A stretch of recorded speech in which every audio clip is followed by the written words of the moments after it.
Ton cauchemar lorsque tu dois analyser un texte à l'oral ou bien à l'écrit en première, interpréter les procédés littéraires, essayer d'expliquer les effets qu'ils ont sur le lecteur. J'ai pu l'observer à différentes reprises, cette démarche effectivement pose problème à de nombreux élèves. À travers cette nouvelle vidéo de coaching, je te propose 5 astuces pour optimiser tes interprétations. Je profite de ce contenu pour te parler d'un tout nouveau concept.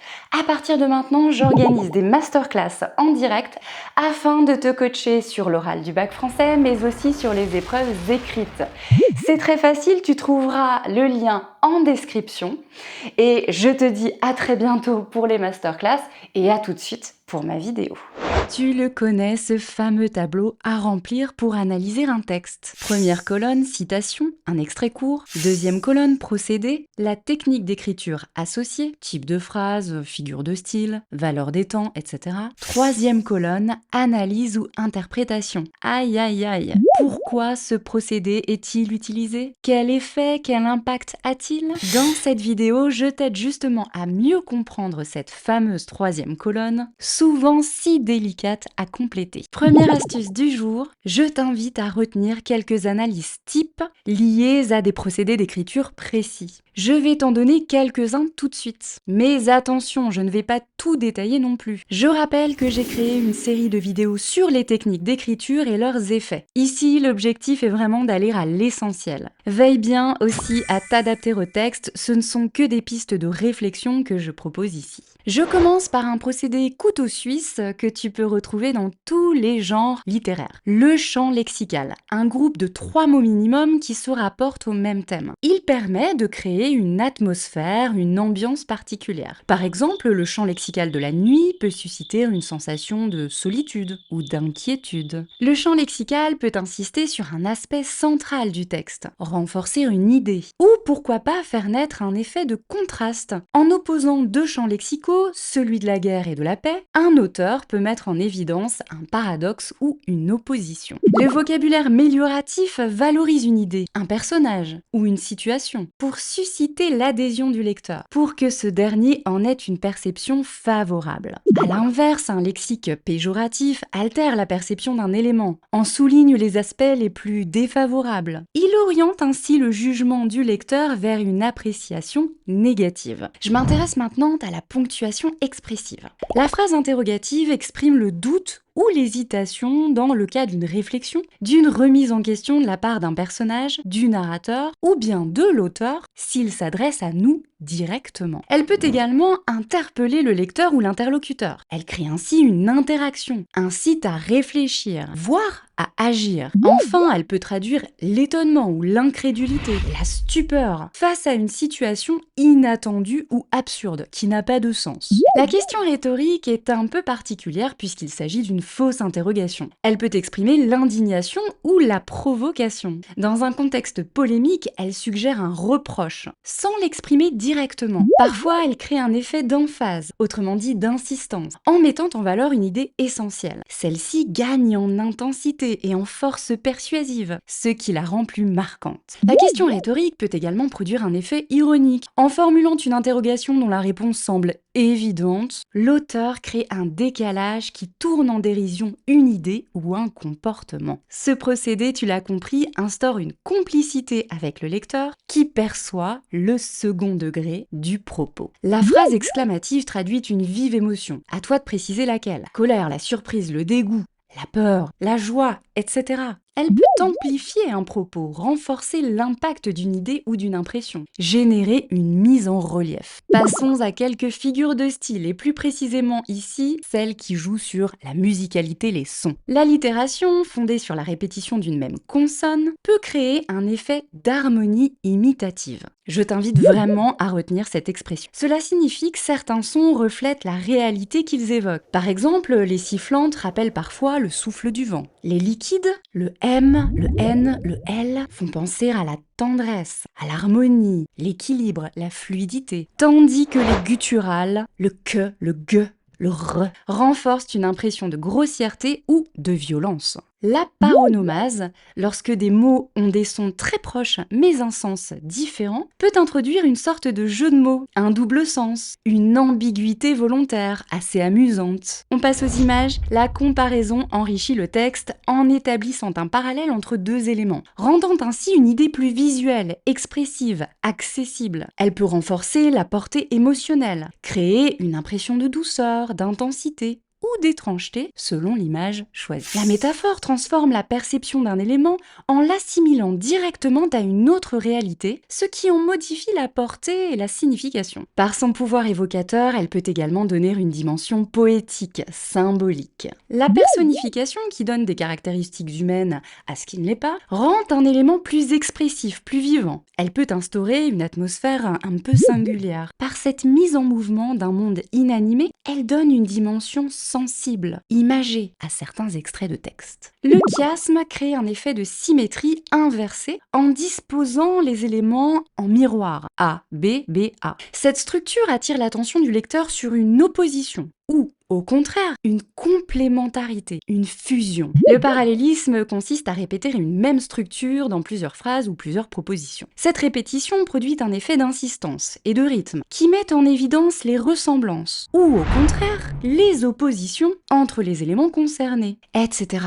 etc. Je te l'ai dit, ma liste d'analyses type n'est pas complète. Retrouve mes vidéos sur les procédés littéraires afin d'en savoir plus. Deuxième astuce pour mieux formuler tes analyses, essaie de varier les verbes qui introduisent tes effets. Pour l'insistance, dans le cas de figures de style telles que l'hyperbole, la gradation, la répétition, voici quelques exemples de verbes assez utiles. Mettre en avant, en lumière, en relief, en exergue. Ah oui, ça c'est joli. Souligner, accentuer, insister sur, renforcer, etc. Pour exprimer le contraste, l'opposition, dans le cas de figures de style telles que l'oxymore, l'antithèse, etc., oppose, confronte, met en contradiction, crée un décalage entre et, rompt avec. Pour exprimer un effet, fait naître, génère, suscite, traduit, exprime, révèle, reflète, illustre. J'aime bien celui-là, témoigne de. Enfin, pour exprimer une intention de la part de l'auteur, suggère, signale, cherche à montrer, invite à réfléchir sur, tente à souligner, joue sur. Avant de découvrir ma troisième astuce en or massif, je te le promets, soutiens-moi en mettant un petit pouce levé ou en t'inscrivant à mes masterclass en direct. Troisième conseil vraiment très précieux, développe ton analyse en plusieurs phrases. Et oui, c'est une erreur fréquente. De nombreux élèves se contentent d'une seule phrase d'analyse du type cela montre que, ce qui limite la profondeur de l'interprétation, évidemment. La solution, apprendre à structurer son explication et son interprétation en plusieurs phrases claires et logiques. Tout d'abord, fais bien la distinction entre explication et interprétation. Ce n'est pas tout à fait la même chose. Dans une explication, l'objectif est de signifier ce que veut dire le procédé au premier degré. C'est intéressant, mais ça n'est pas suffisant. Donc tu ne dois pas t'arrêter là. Lors de l'interprétation, l'on cherche à analyser l'effet produit, l'intention de l'auteur, l'émotion qu'il veut créer, par exemple, chez le lecteur. Donc, dans une certaine mesure, l'on part en quête du deuxième degré. Je prends l'exemple d'un oxymore très connu, obscure clarté. Deux mots qui sont collés l'un à l'autre et qui ont un sens contraire. À travers cet oxymore, deux termes juxtaposés, obscure et clarté, s'opposent, créent un contraste. Ici, il s'agit d'une explication. On pourrait d'ailleurs l'introduire par « cela signifie que ». Ce dernier, le contraste, illustre la dualité du personnage. En effet, il est partagé entre bien et mal, vérité et illusion. Il s'agit ici plutôt d'une interprétation. On pourrait l'introduire par « cela suggère que le personnage ». Pour t'aider à approfondir ta réflexion, tu peux également opter pour la technique du donc ou du pourquoi. Après chaque phrase, demande-toi donc ou pourquoi afin d'aller plus loin dans l'analyse. Voilà un mauvais exemple. L'anaphore « je souffre » met en valeur la souffrance du personnage. Ici, je dois me poser la question pourquoi? Parce que cette répétition traduit une douleur persistante, comme une sorte d'obsession. Je pourrais m'arrêter là, mais je veux encore affiner mon interprétation. Je me demande, et donc, ce dernier, le personnage, est prisonnier de sa propre détresse, du flot de ses pensées négatives. Une dernière fois, et donc, quelle est la conséquence de cela? Ainsi, il paraît incapable de surmonter son malheur et d'aller de l'avant. Ouf, cette fois, je peux m'arrêter là, puisque je viens de formuler une sorte de résultat. Mon analyse est suffisamment développée. Toujours dans cette troisième étape, une dernière astuce toute simple pour délayer ton interprétation. Couper tes phrases. C'est ce que j'appelle la technique de la paire de ciseaux. Un exemple, l'énumération, qui accumule les contraintes, insiste sur l'oppression du personnage, ce qui donne une impression de suffocation, traduisant le sentiment d'emprisonnement du héros qui ne peut échapper à cette situation.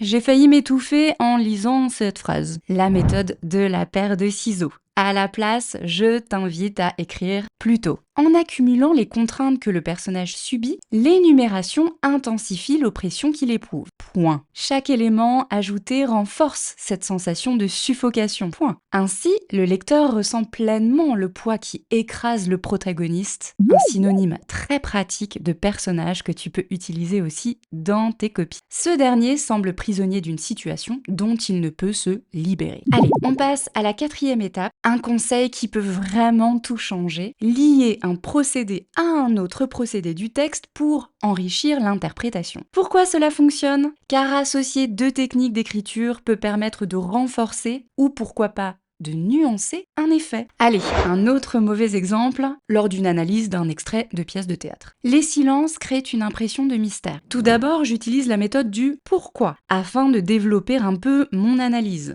Et j'active en parallèle la technique de la paire de ciseaux pour couper ma phrase en deux. Les silences qui ponctuent les répliques des personnages créent une impression de mystère. En effet, ils retardent une révélation qui paraît essentielle. J'utilise ensuite la technique du « et donc ». Chaque pause suspend le temps et maintient le spectateur en haleine. Enfin, j'ajoute un autre procédé. Cet effet est renforcé par une aposiopèse, je ne sais si, ligne 18. Je rappelle qu'une aposiopèse est une parole qui s'interrompt brusquement et qui est souvent suivie par des points de suspension. Pourquoi est-ce que cela renforce cet effet? Cette interruption brutale crée une tension dramatique. Elle semble bien suggérer que le personnage dissimule une information capitale. Voilà, mon interprétation est riche, complète, bien argumentée. Allez, cinquième et dernière astuce, bravo à toi d'avoir été jusque-là. Mémorise des effets majeurs et fréquents qui caractérisent un extrait. Certains reviennent fréquemment et peuvent être très utiles, aussi bien pour l'analyse de tes procédés que pour trouver des axes en commentaire. Il ne s'agit pas tout à fait de registre, mais d'une typologie pratique que je te propose ici. Un effet poétique quand le texte joue sur les images, la musicalité, comparaison, métaphore, allitération, assonance, etc. Un effet dramatique quand la tension s'accentue, phrase courte, énumération. Un effet immersif quand le lecteur est plongé dans un univers sensoriel, singulier, texte descriptif, figure de style, comme la personnification, la comparaison, la métaphore, champ lexicaux des sens. Un effet théâtral avec des figures de style de l'exagération, hyperbole par exemple, des interjections, des petits mots ah, oh, qui expriment l'émotion, et même le lexique du théâtre. Une dimension mélancolique d'un extrait, lorsqu'il évoque la nostalgie, le regret, la fuite du temps. Un effet réaliste, qui donne une impression d'authenticité, de vraisemblance, avec des détails précis, des adjectifs. Un jeu sur le niveau de langue, familier courant soutenu, pour rendre les échanges plus crédibles, etc. Allez, un petit récap pour conclure. Si tu veux améliorer l'interprétation de tes procédés, je te conseille de retenir quelques analyses types, de procédés précis, de varier les verbes qui introduisent tes effets, de développer ton analyse en plusieurs phrases, grâce à la technique du pourquoi ainsi que du et donc, et de l'astuce de la paire de ciseaux, de manière à rédiger des phrases plus courtes, de lier un procédé à un autre procédé, de mémoriser des effets majeurs et fréquents. Allez, j'espère que cette vidéo t'a plu. On se retrouve sur mon site, lors de mes masterclass, ou sur ma chaîne, pour d'autres vidéos spéciales bac français. À bientôt!